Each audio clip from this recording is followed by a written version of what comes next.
Today's guest is a leading authority on diagnosing and treating chronic pain. He has written 3 books and performed a PBS, that is Public Broadcasting Service special regarding chronic pain. Welcome to the show, Dr. Yass. How are you doing? I'm doing great. Thanks for having me, Toby. I'm always happy to come out and spread the gospel that chronic pain can be resolved. That's always a good thing for people to hear. Yes, that's so awesome. And I'm so excited to learn everything about, your research, your discoveries over the past 3 decades. Thank you so much for joining me today on this episode of Mirror Talk. I'm so grateful and looking forward to what you will open my eyes and the listeners' eyes also to. I would love us to start with your life and career journey so far. What inspired you to specialize in chronic pain and how did it all start? So, my entrance into the medical field came when my first career, which was as a project manager in construction, I did it for 5 years. And at one point, I just didn't find it to be fulfilling. I wasn't being satisfied. And I just thought that I needed a new direction. Just before I had applied to and found out about physical therapy in the medical field, I had had some self esteem issues. I was the 99-pound weakling, the guy that had sand kicked in his face. Mm. And for the 4 years just prior to that, I had decided to take a high school physics course and start applying it to weightlifting, literally understanding how force vectors work, how finding the right point to create force goes through, how lever arms work, all these scientific elements. And over that 4 year period, I was able to put 40 pounds of muscle on. So I went from 160 pounds to 200 pounds. So I fell in love with the idea of weightlifting and working on the body. Once I decided I didn't want to be in construction anymore, I heard about physical therapy and it needed a lesser level of schooling than becoming a physician. So it seemed like a good fit for me. So I enter school, and while I'm in the educational component, they're saying things that, from a logical perspective, just didn't make sense. And finally, once you get through the educational point, now you're going to do your affiliations and you're going to start treating people as a student. And I have these people in front of me. And the very first thing I thought was the most obvious question to ask was, where's your pain? And can you point to where your pain is? And so the person had a diagnosis based on an MRI finding, a herniated disc, stenosis, arthritis, a meniscal tear, a labral tear, something like that. And then when I asked them where their pain was and they pointed to it, it turned out that where they were pointing was not the place the pain should be if the identified structural variation were to create pain. Yeah. So the symptom they were expressing was not the symptom that it should be if that the identified cause was creating the symptom. And as a result of that, you just, if you have any conscience or moral concern, you can't treat the MRI finding. So I decided to go on my own path to try to understand how to interpret the symptoms the person was feeling, because that was real. And as I did that, I found out that in more than 98% of cases, those symptoms were coming from muscular causes. I figured this out just in my first few months of treating people. And so once I recognized that, and I recognized muscular causes can't show up on diagnostic tests, it started to make me recognize, well, why are all these people coming in with symptoms that don't match what the structural variation identified would create?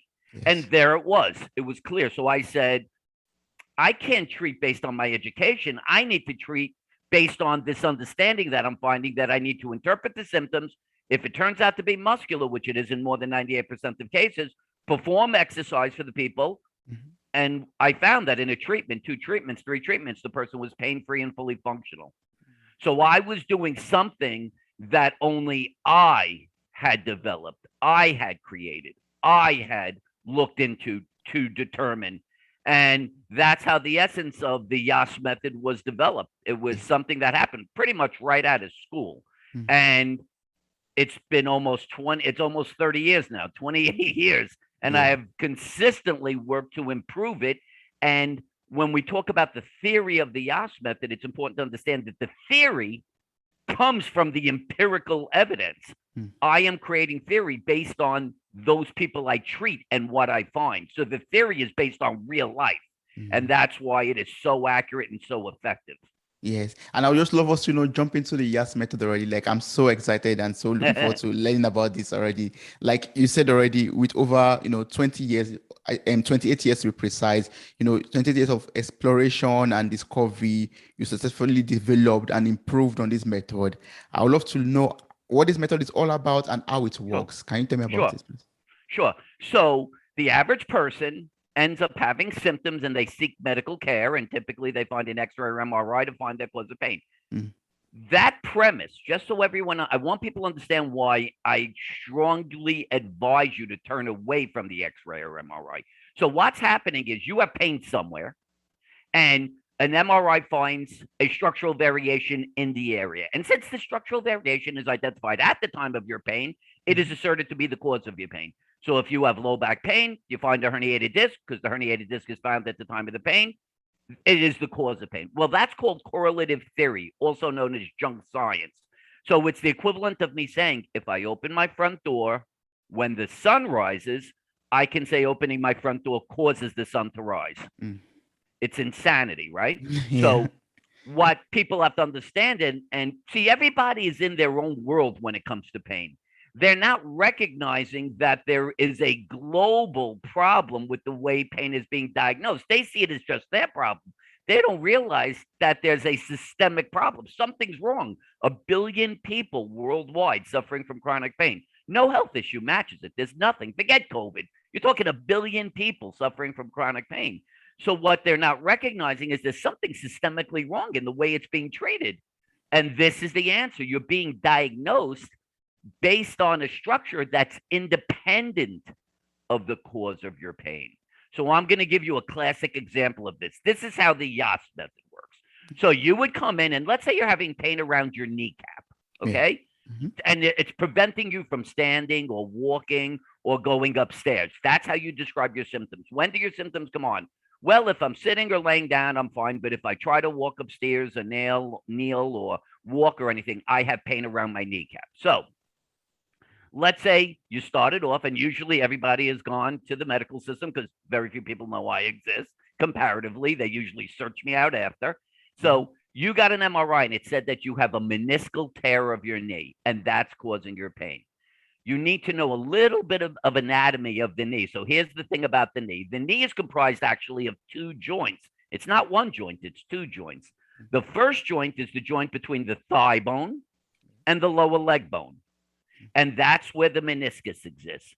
People don't realize there's a second joint, and that's the kneecap running through the end of the thigh bone. This is a separate joint where the kneecap runs through the thigh bone versus the thigh bone over the lower leg bone. So the meniscus lies in this joint. Mm. So if it was to elicit pain, you have to see that pain being elicited between the thigh bone and lower leg bone. And that's called a joint line. You could touch the joint line, right? But your pain, this person's pain, is around the kneecap, which is a separate joint.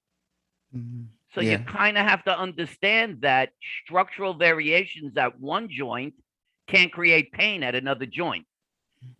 If Yeah. you are willing to accept that, then I can say arthritis at your elbow causes ankle pain. Mm. I don't think anyone's going to accept that. No.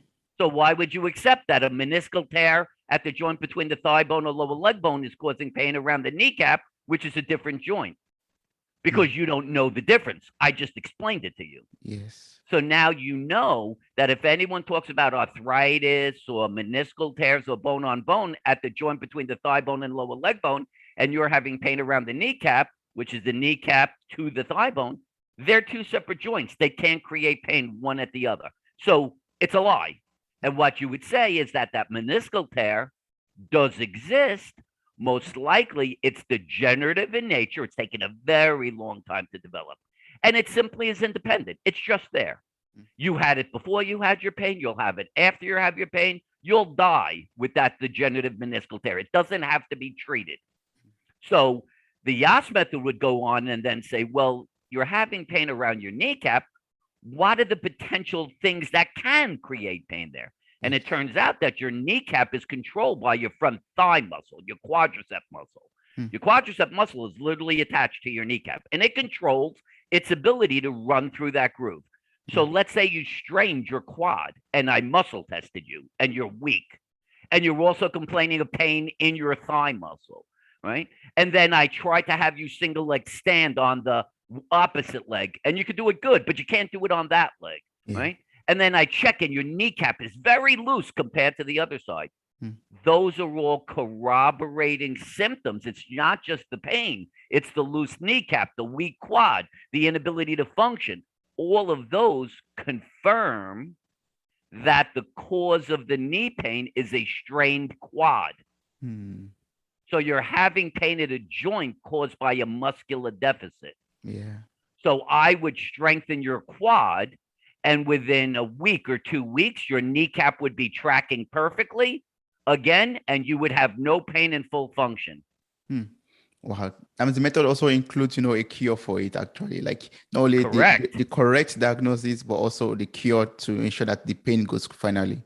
Correct. So there's a couple of things you could pick up here. Number one, in more than 99.9% of cases, the cause of a symptom is not where the symptom is being experienced. Hmm. Now, if you look at what happens in the medical system, if you have pain at your back, you get an MRI of your back. If you have pain at your knee, you get an MRI of your knee. You have pain at your shoulder, you get an MRI of your shoulder. They constantly seek the cause where the pain is being experienced. Hmm. But 28 years of experience, a theoretical presentation, and thousands of people has shown that in more than 99.9% of cases, the cause is not where the symptom is going to be experienced. Therefore, you end up treating the wrong tissue, and the tissue that's actually creating the symptom, in this case, a muscle, continues to be strained because you didn't identify it and strengthen it. Yeah. So it continues to elicit the pain you're experiencing, which is why chronic pain, in most cases, is due to misdiagnosis. You didn't identify the acute pain cause accurately. Therefore, what was acute has now become chronic because it continues to be in distress and eliciting pain. Sometimes it could be very difficult to accept the fact that because of our knee pain, for example, is from, I don't know, from our thigh, for example. Some people think, oh, it does not really connect. Like I'm having a pain on my kneecap, the cause should be, around my knee, not on my thigh or my back or whatever. Yeah. Right. And why have people come to that realization? Because they've been coerced by a medical system. Everybody goes to seek a cause of their pain. And for 40 years, you've been told pain at the shoulder, get an MRI at the shoulder. Pain at the back, get an MRI at the back. You have to understand. I love when people say, oh, I can tell I'm having nerve pain. You couldn't possibly tell. How would you possibly know? You're experiencing a symptom. And you have been coerced into thinking the symptom is a nerve symptom. You don't know. The fact is that, and just to show you in that particular case, there are people who fall asleep on their shoulder, their left side, and they wake up and their hand is numb. And they'll be told, oh, that's coming from your cervical spine. No, it's not. It's actually referred from the rotator cuff muscle that wraps around your shoulder. And because your shoulder came too far forward, you ended up overstretching it, irritating the muscle. And the muscle is referring the symptom. That altered sensation in your hand is coming from your muscle around your shoulder. How do you know that? Because as soon as you stand up, the symptom goes away. Yeah. If it was a nerve, well, I don't understand. Did you suddenly make the nerve not be impinged? No. Right? You see the insanity of it?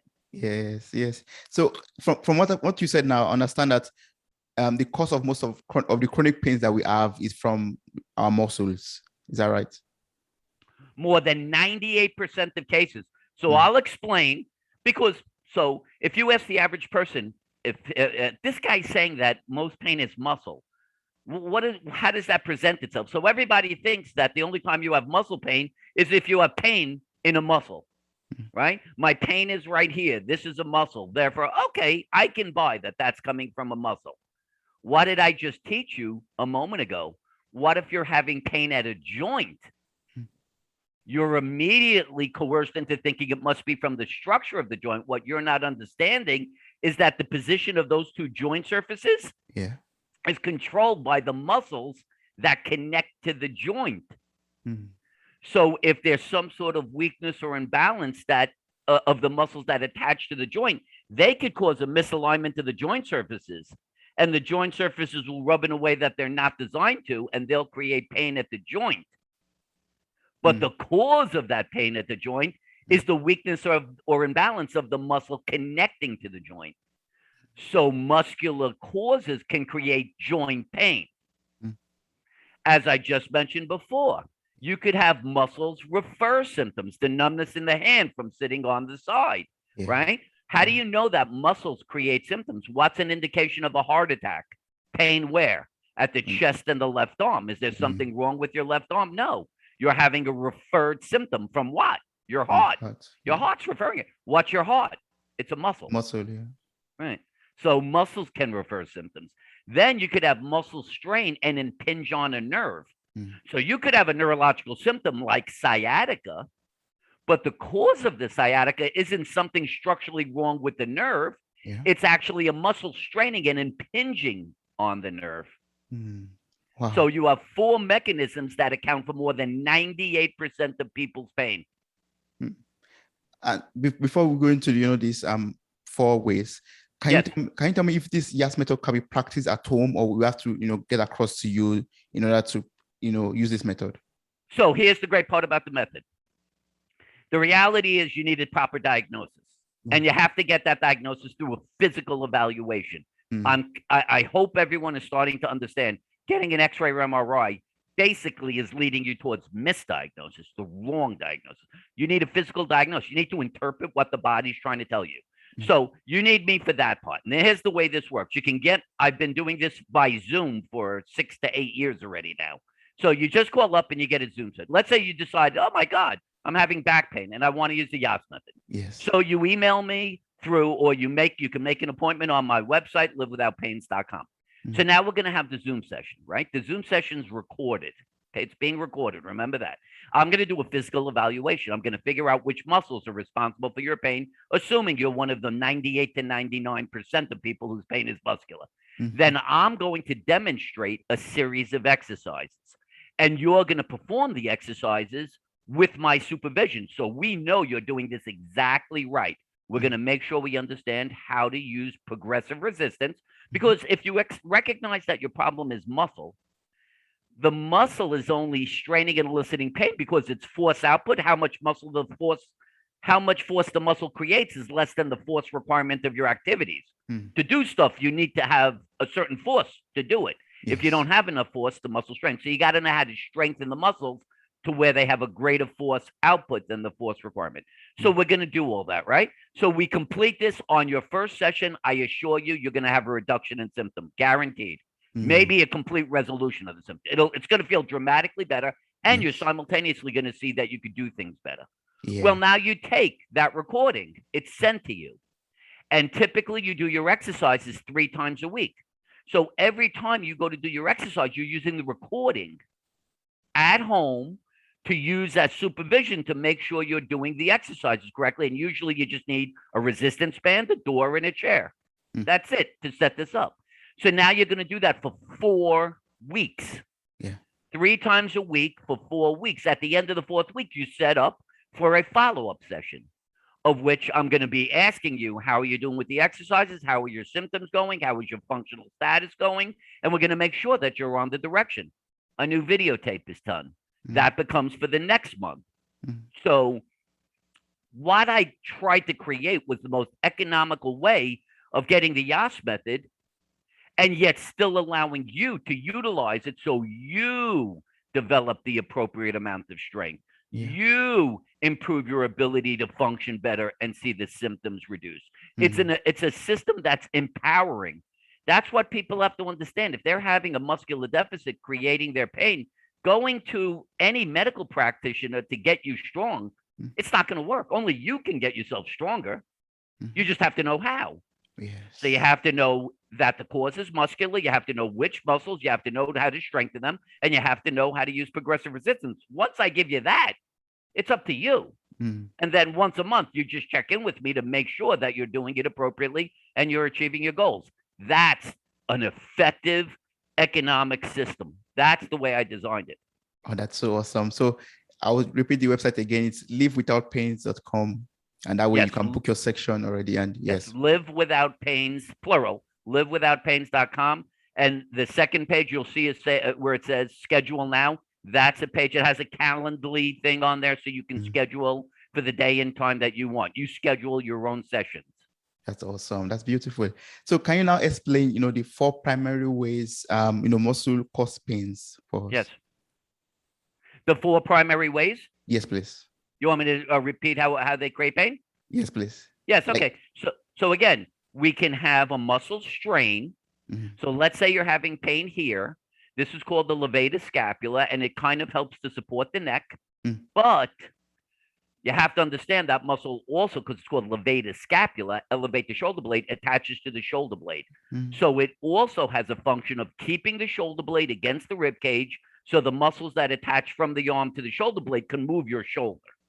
So that has to help. Well, there are other muscles that have to help as well. If those muscles strain, it will cause this muscle to overwork, leading it to elicit pain. Okay. Yes. So typically, the first cause is muscles weakening, causing another muscle to compensate, ultimately eliciting the pain that is experienced. That's the first way. The second way is that you can have the muscles that attach to a joint, the joint surfaces, become weak or imbalanced, which will cause a shifting of the joint surfaces and cause the joint surfaces to rub in a way they shouldn't when the joint is being moved, which leads to pain in the joint.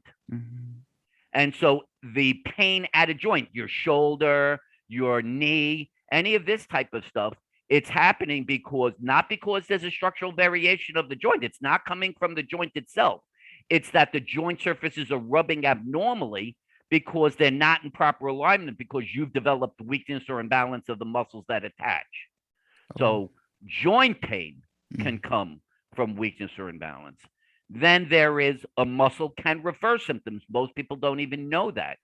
So again, going back to that example of the person who's laying on their shoulder when they're sleeping, your shoulder kind of comes too far forward. It overstretches the rotator cuff muscle, and the rotator cuff muscle becomes irritated and refers tingling to the hand.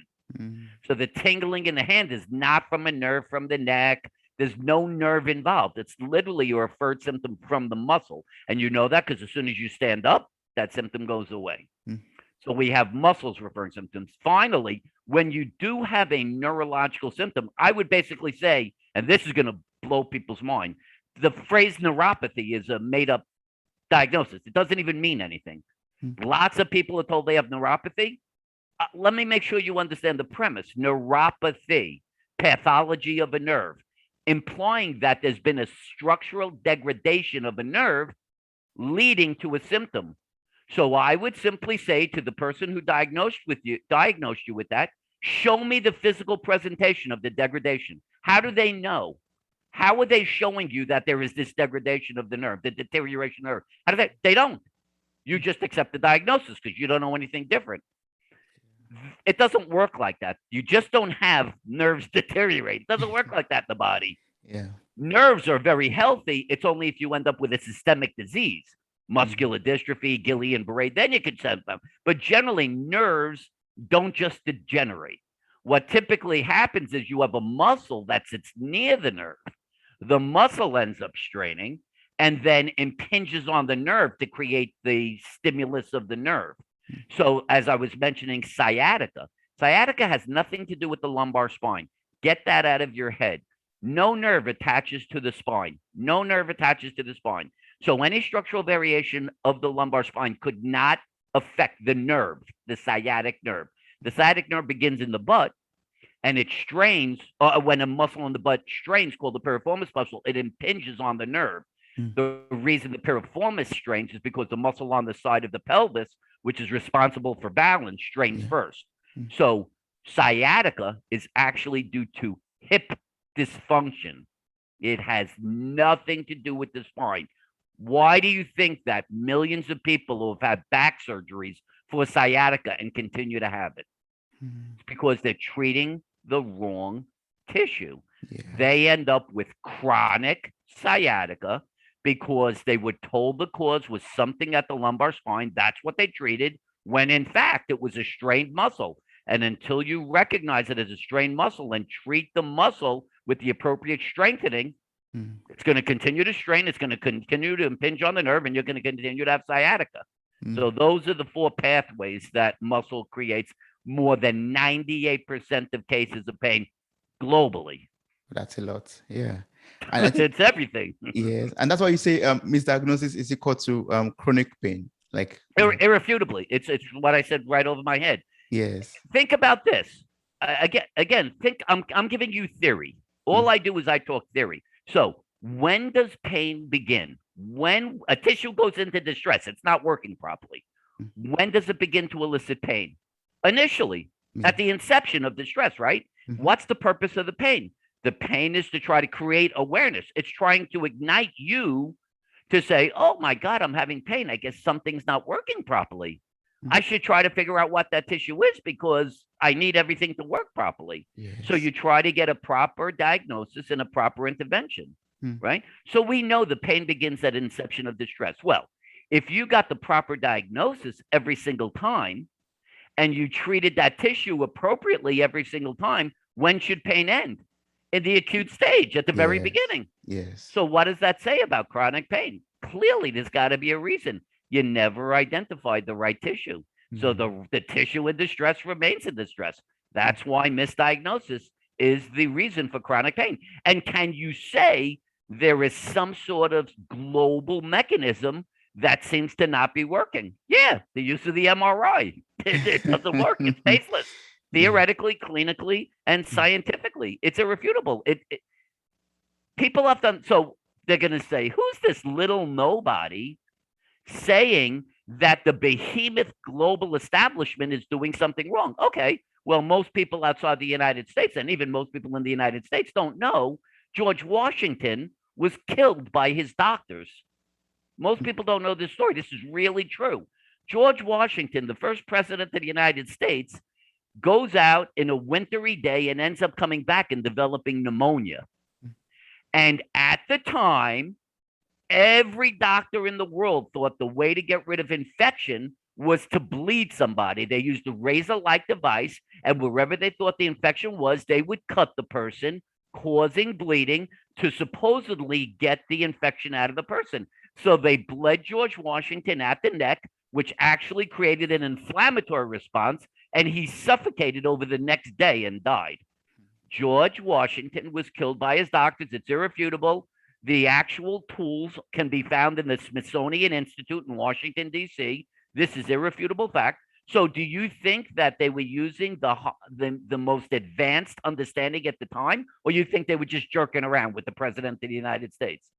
They clearly were doing what they thought at the time for years, probably decades, was the most appropriate means, but it was completely wrong.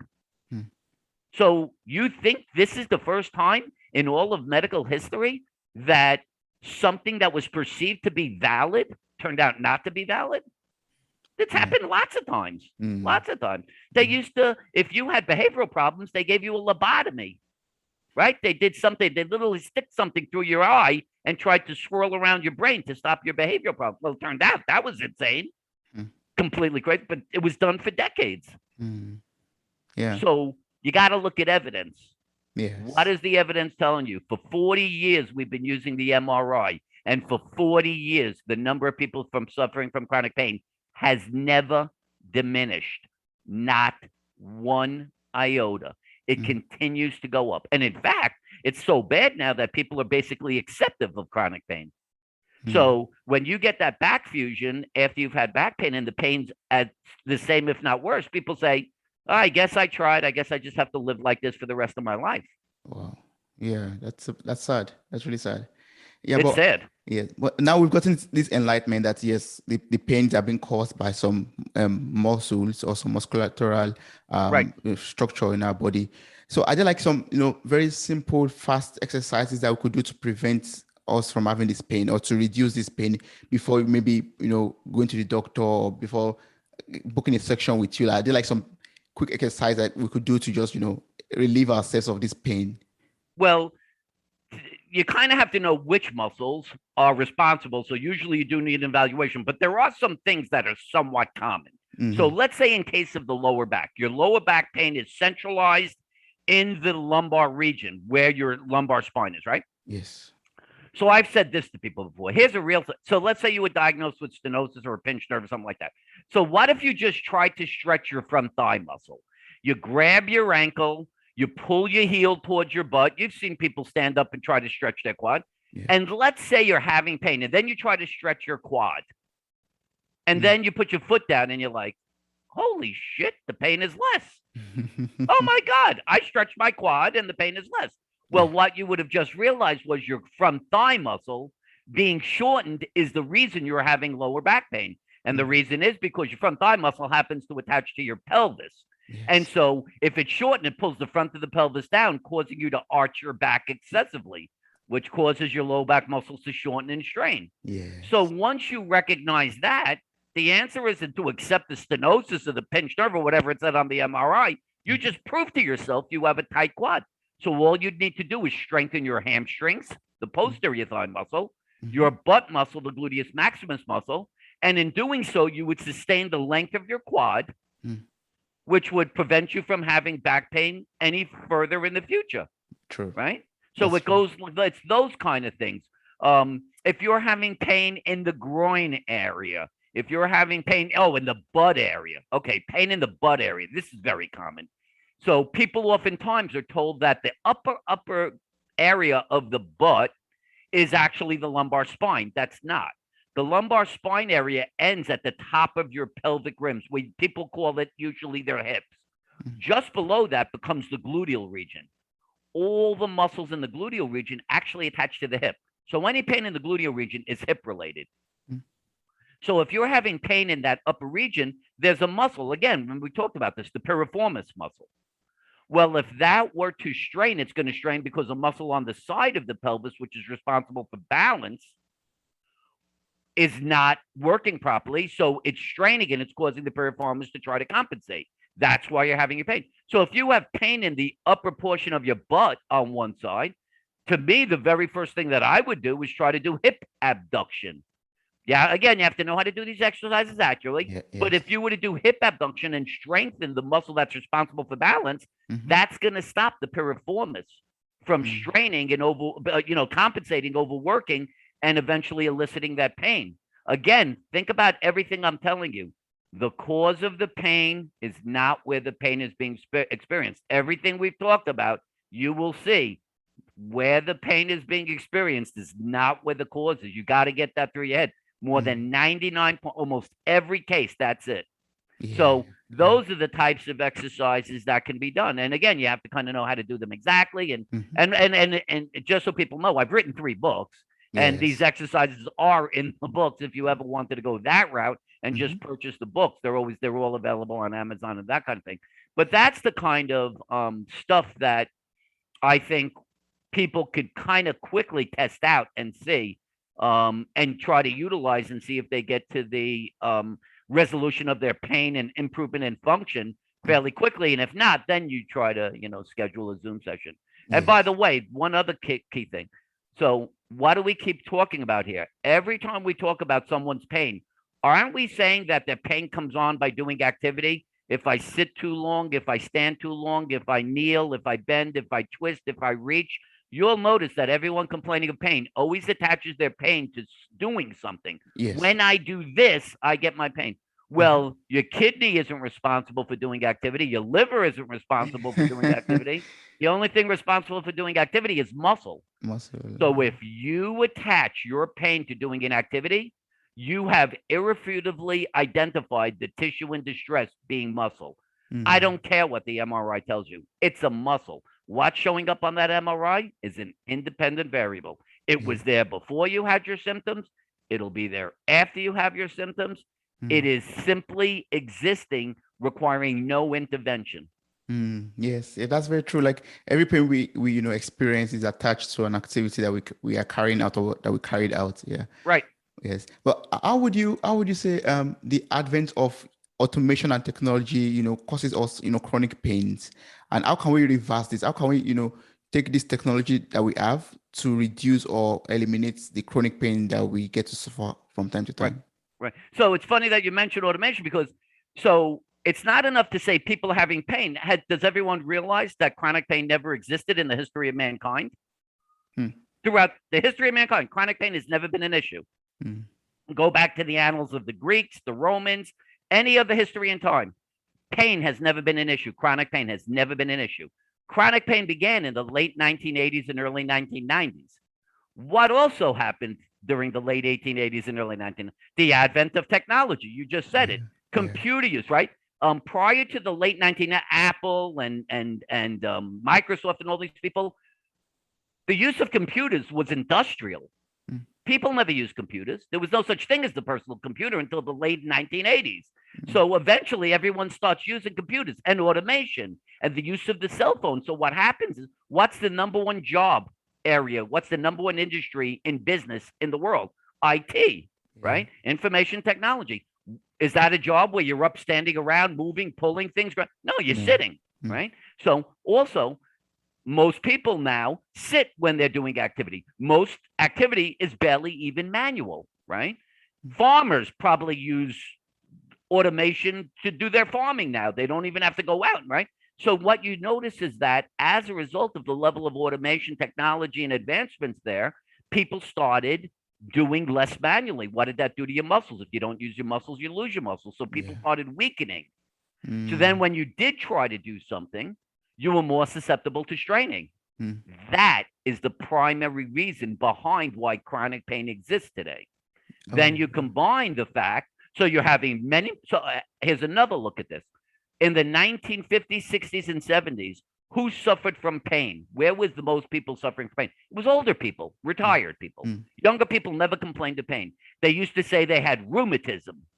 That was the catchy kind of phrase. I have rheumatism. It was this crazy diagnosis given to old people, right? Well, what did you notice about these old people? These were people who retired.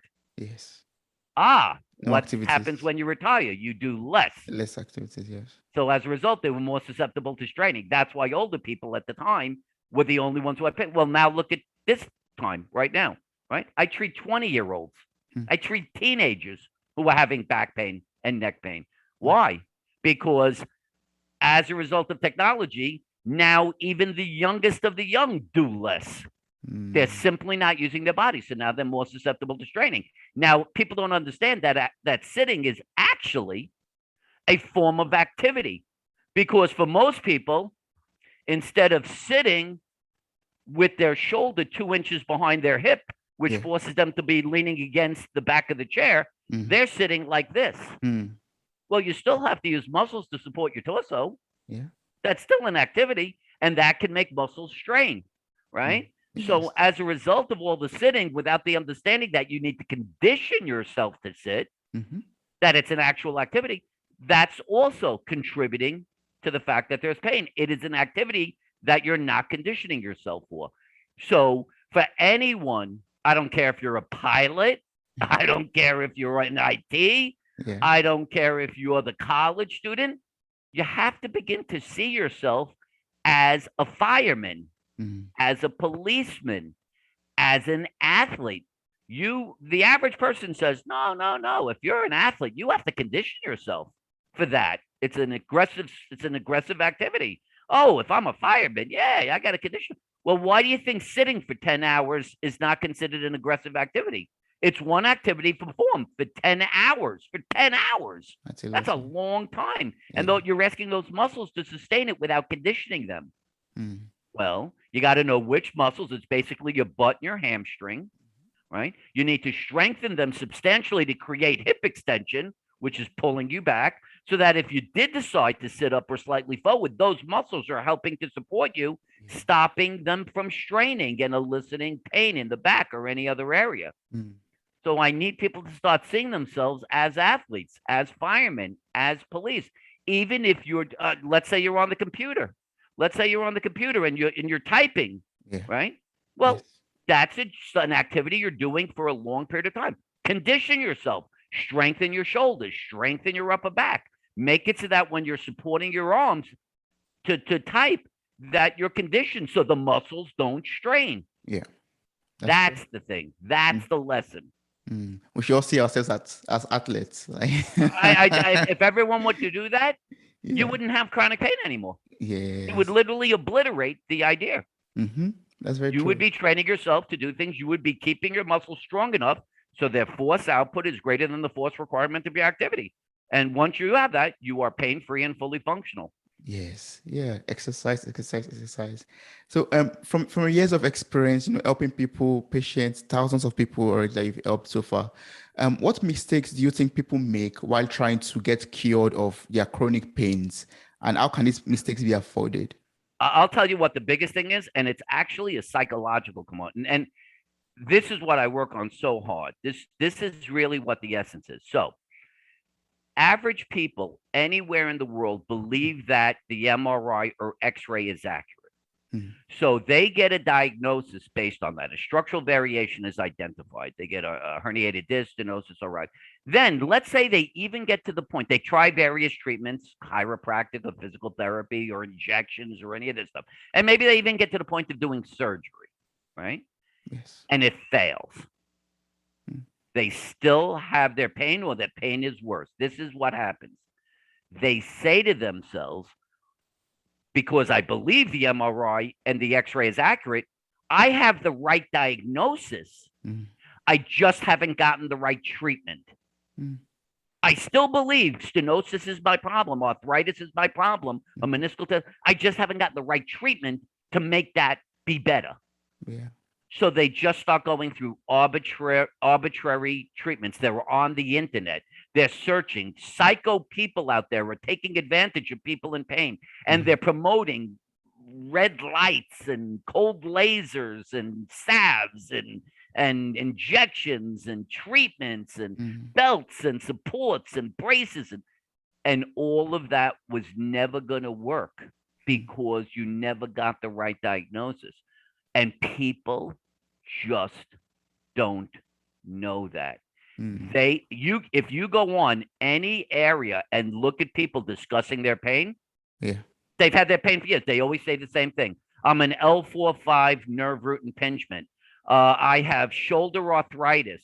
I All they're doing is saying back what they were told at the original time that they were diagnosed based Mm, on an X-ray or MRI, yeah. and they are adamant, Mm, adamant that that is proper. They've got the right diagnosis. They just haven't gotten the right treatment. If mm, you don't break that, I mean, this is harsh to hear. You're basically set up for indefinite pain. You will never, ever see your pain resolve because you're never identifying the tissue in distress, the one that's creating your pain. You're just not getting. You think that pain is coming from the diagnosis, that it's coming from the arthritis, that it's coming. Well, they've done everything to address it, and you're still having pain. At some point, you have to say, it's not the treatment, it's the diagnosis. They're not treating the proper tissue. mm, And this is a gigantic jump of faith. For someone to be willing to do what I'm saying, you have to be strong minded because you have to understand that even after you've gotten that failed knee replacement, yes. every one of your friends, family, and coworkers are going to tell you just get the revision. You Mm, got to just get the revision. You just got to get the revision. You got to get the revision. You got to because they're programmed, they're coerced. It is chronic pain is not a medical issue. It's a societal issue. There's no justification for chronic pain. mm, People think of chronic pain like being chronic illness. It's not the same. yeah. When you have cancer, that is a systemic disease causing deterioration of a structure. If you have cirrhosis of the liver is deteriorating. Mm, That is a destruction of a tissue. mm, Chronic pain is not the same. Pain is a signal. It's not a tissue. It's mm, a signal of a tissue in distress. mm, So if you're having unending pain, it's simply saying you haven't found the tissue and resolved the distress of that tissue. That's what it means. So you can't equate chronic illness with chronic pain. pain. They're independent. Chronic pain should never exist.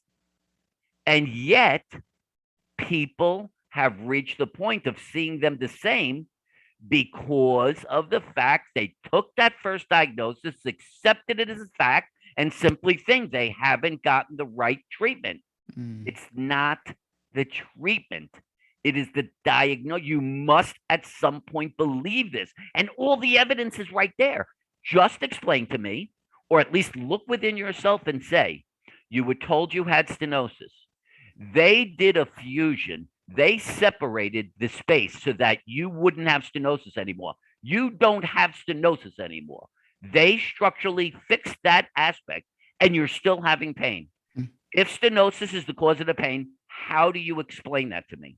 mm. You were told you're bone on bone in your hip. You were Yeah. told the two bones are touching. They separated the bones. The bones are no longer touching. Why are you still having pain in that area? The same exact pain you had. Why are you still having that? They did a treatment to address the cause that they said it was, and you're still having your symptom. How do you look into yourself and think that that makes sense to you? Hmm. That's a It's good question. illogical. It's baseless. It doesn't mean anything. Yes. Wow. Thank you so much, Dr. Yes. I've learned so much from you. But before we wrap up, I would love to talk about your three books. Like, Yes. if I've gotten this so much knowledge from you, I can't imagine how much knowledge one will get from reading your three books. You have Overpower Pain. You have the Yass method for pain-free Movement. movement, Yep. and you also have the Pain Cure RX also. Yes. Yes. So, what should listeners take look forward to, from reading these books? What should listeners, be expecting if they buy these three books? So Overpower Pain was the first book I wrote. And at that point, I was basically trying to say to the person, if you accept that the cause of pain is muscular, then at every one of your joints, I'm going to show you what the most common muscular cause is and show you how to resolve it. Hmm. That was my first book. The second book, The Painkiller RX, actually became more of a diagnostic Bible. So here I took the places where most people have pain: the neck, the mid back, the lower back, the gluteal region, the shoulder, the hip, and the knee. And I said, I'm going to teach you how to use the very techniques I use to evaluate yourself to establish if it's muscular. And I'm going to explain what the more common structural causes are and what you would expect symptom wise for those. And if you don't have those symptoms, then you can't say the MRI finding is correct. So, Mm. and then once we did the evaluation, we would show you'd be able to establish which muscles are responsible for your pain. And I'm going to show you how to perform those exercises. Mm. So that goes joint by joint. Finally, I did the the Yass method of pain free movement. That is a discussion of function, sitting at a computer, driving a car, Mm. trying to put luggage overhead. We went activity by activity from sleeping. Mm. We went activity by activity and said, what are the most common causes for deficits associated with those activities? What Mm. are the muscular deficits? And specifically relating to the activity, these are the exercises that would allow you to overcome your muscular deficit doing the activity. So Yeah. that's activity based. That's how we separated the three books. Oh, that's awesome. And everyone who wants to buy the book will get it on Amazon or Yeah, get the just straight links. out. Yeah. Amazon worldwide. Amazon, name the Amazon and you can get it there. Yeah. Yes. So once again, the link to your website will be in the show notes of this episode, and also necessary links to get the books also could be found through your website and also through Amazon directly. Yeah. That'll be And so if you awesome. want, also, I also want people to understand that I've been doing this for 28 years and I've treated suicidal people. I am in the game. I am in the Mm. game. This is not a job. This isn't a career. This isn't a profession. This is something I think I was meant to do by a higher power. So if you're having pain, I want you to be able to reach me. You could email me and I will respond. So I just want people to know that my email address is Dr. Mitch, DRMITCH, Mm. at my full name, mitchellyass.com, MITCHELLYASS.com. Dr. Mitch at mitchellyass.com. You are more than welcome to email me to discuss your situation. Oh, that's very kind of you. As a closing remark, how would you advise someone out there who is giving up hope of living a pain-free life? The answer is you just can see it in different proverbs and different um, sayings by people.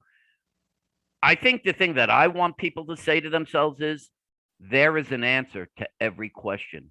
Mm. Every question in the world has an answer. Every question in the world has an answer. You might not just have found the right answer, Mhm. but trust me, there's an answer. Yeah. And even the answer, the question of why am I having chronic pain, Mm. there's an answer. Now, unfortunately, the medical establishment has kind of stripped you of the opportunity to get the right answer based on what they do. But you go out and you Google and you stay on Google and you just keep searching and searching and searching until finally you hear something that starts to ring true to you. Oh my God, maybe this sounds like it might work for you. And then that's what you follow. Never, ever, ever give up. Once you give up, you've succumbed to it, right? How will you ever have a pain-free life? How will you ever have a pain? If you give up, if you just lay down and die, how are you gonna ever have that pain-free life? How are you gonna have the quality of life you so justly deserve? You got to go after it. I've been trying to get this out there for 28 years. Imagine. I have found this singularly, and I have been professing this for almost 3 decades, and I still have a gazillionth of 1% of people that even know I exist. Well, I'm not going to stop. I'm not going to stop because I think I'm being used by a higher power. I'm not going to stop. I'm going to keep going. And as many people that find out about this, as many people that get the chance to use this and resolve their pain, that's the love. That's the benefit that I get. So I'll be satisfied with whatever, however this turns out. But I'm never going to stop because I haven't reached the threshold of people I think I should reach to keep going. Like we talked about, if you're in a just war, if you're in a just fight, you stay to the end. You never stop fighting. And that's what I would say to anyone who's in chronic pain. Never, ever succumb to it. Never stop fighting. The answer is there. Just keep going. Just keep going. Don't give up. Keep Never fighting. give up. Yes. Giving up means it's over. You can never achieve whatever this is that you're seeking an answer to. You'll never achieve it. You got to keep seeking, keep going. Wow, that's so beautiful. Thank you so much, Dr. Yass. I appreciate everything I've been able to learn from you today about the Yass method and about, dealing with chronic pains and everything. I'm so grateful. Thank you so much. Thank you for having me, Toby. I really appreciate it.